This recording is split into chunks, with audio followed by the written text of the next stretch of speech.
This radio here is a very early Airline transistor radio.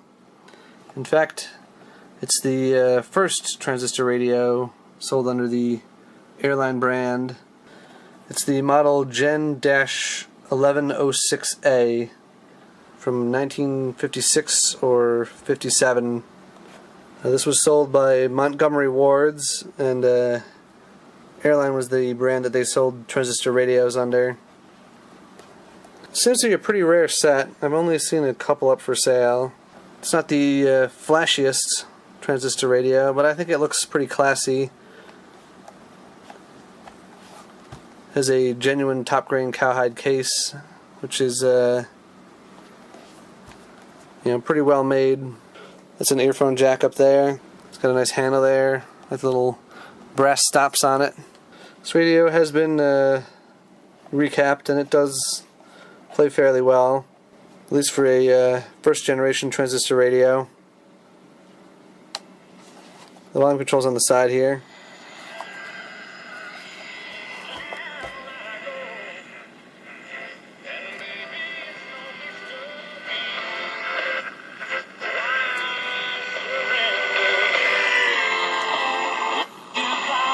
Tuning dial is pretty stiff on this, despite having oiled it.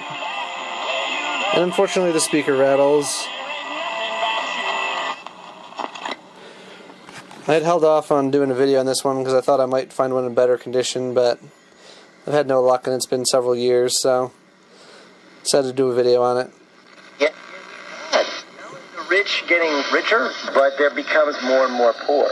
The Knicks aren't going to be good. The Bulls are hitting refresh. The Lakers are probably at least... A PWI guy is an experienced attorney with a career to defending people. Presents a voicemail from your friend, Water. Hey, it's me, Water.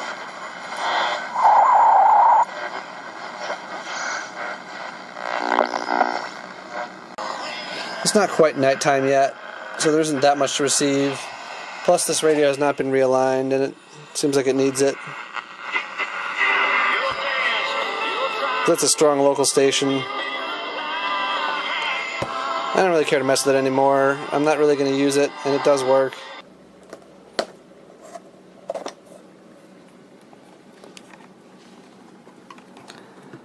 This is Airline Deluxe 6 transistor personal portable. And then there's a little layout diagram that shows you where all the transistors go. And this is presumably the serial number 3261. I should probably glue that down better. We originally took a round 9-volt battery. Apparently had a choice of 2 different ones. Someone fairly long ago changed out the battery holder. That's a pretty old style one there. I already recorded a video of the chassis outside of the radio, so I'm just going to cut that in there. But to remove the chassis, you just take out this screw here and this one over here, and then remove this little cardboard piece and lift out the chassis from this side here, because the volume control will catch on that side. I don't want to bend the leather again. You have to bend this pretty wide open to take the chassis out. And this leather is pretty dry. I should probably use some leather conditioner on it.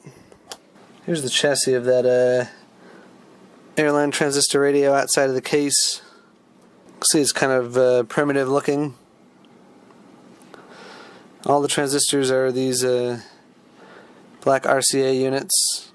All of them are socketed, which is nice.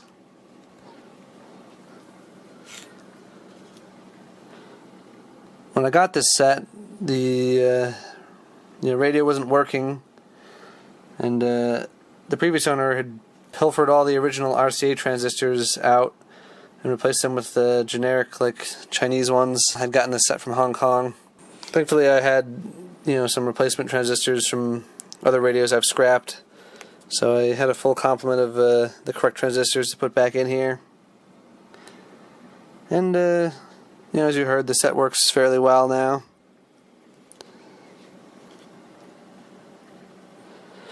The caps have been replaced by the previous owner. I think I also ended up having to change one out myself. I've had this set for a couple years, so I don't remember all the details. I tried to free up the tuning capacitor, and I oiled both bearings and cleaned the little brass clip, but no dice, it's still very hard to turn. Speaker's got some damage. It's been patched with some Elmer's glue. It does rattle, as you heard, unfortunately. Overall, a pretty cool little set. Well, thanks for watching.